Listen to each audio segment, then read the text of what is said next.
Assalamualaikum warahmatullahi wabarakatuh. Selamat berjumpa kembali dengan saya Buni Yani yang akan membacakan satu berita untuk Jurnal KBA.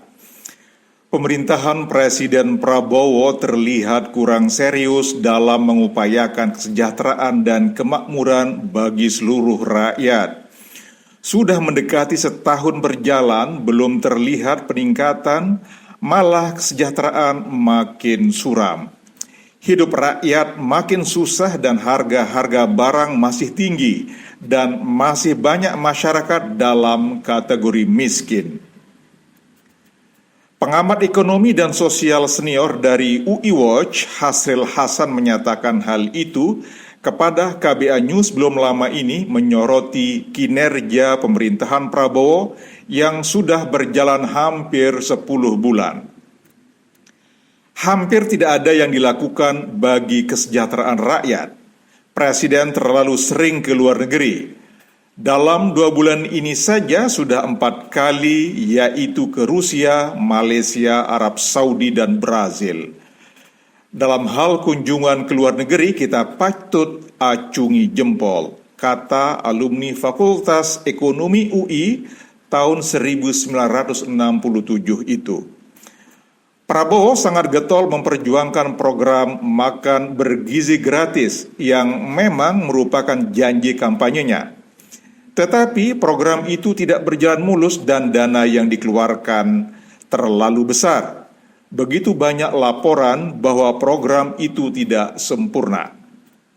Apakah program itu memperbaiki kesejahteraan rakyat? Masih jauh dari sempurna, kata Hasril. Menurut mantan direktur sebuah perusahaan minyak asing itu, hanya 2 ukuran sebuah negara itu bisa dikategorikan sejahtera, yaitu pekerjaan mudah dicari dan daya beli rakyat tinggi. Sayangnya, keduanya tidak atau belum terwujud.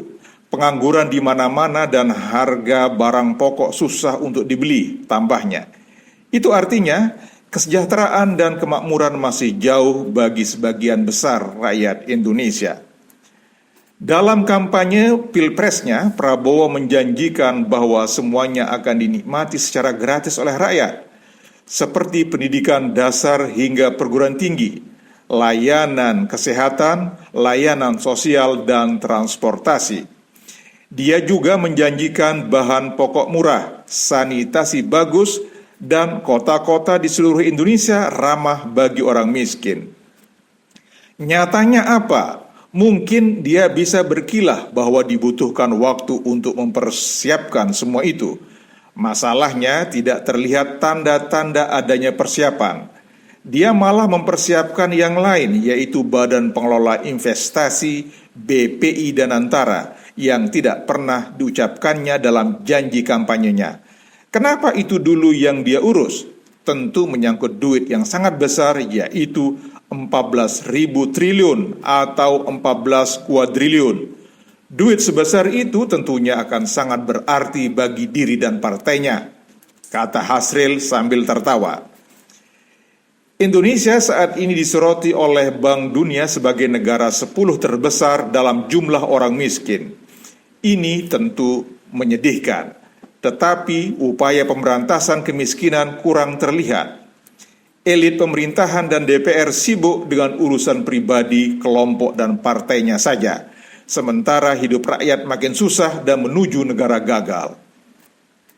Sumber daya alam negara kita sangatlah kaya, tetapi ironisnya penduduk miskinnya banyak. Tidak terlihat upaya untuk menggunakan hasil SDA itu bagi sebesar-besarnya kemakmuran rakyat. Malah SDA dicuri dan menjadi bancakan para elit pemegang kekuasaan.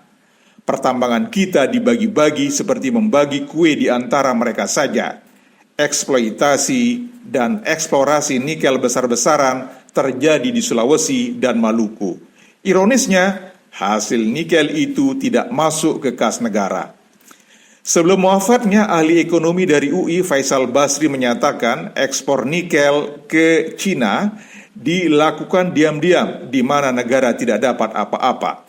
Yang melakukan itu adalah menantu Presiden Jokowi, yaitu Bobi Nasution. Dia mempunyai lahan tambang nikel di Maluku Utara yang dinamakan Blok Medan. Nikel itu diekspor ke Cina, tetapi data ekspor itu tidak ada di Bea Cukai Indonesia. Justru di Bea Cukai Cina semua itu tercatat lengkap.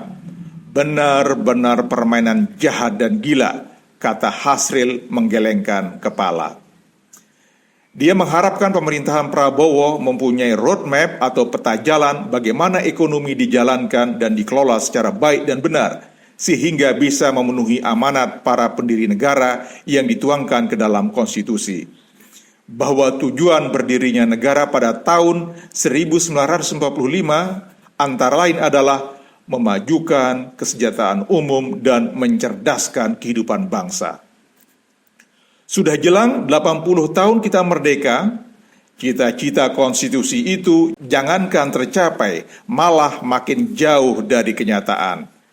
Kesejahteraan hanya dinikmati orang-orang yang terlibat dalam korupsi, kolusi, dan nepotisme yang berselingkuh dengan oligarki dan birokrasi yang jahat. Rakyat semakin jauh dari kemakmuran. Demikian Hasril Hasan. Demikian satu berita untuk Jurnal KBA dan sampai jumpa pada kesempatan mendatang. Assalamualaikum warahmatullahi wabarakatuh.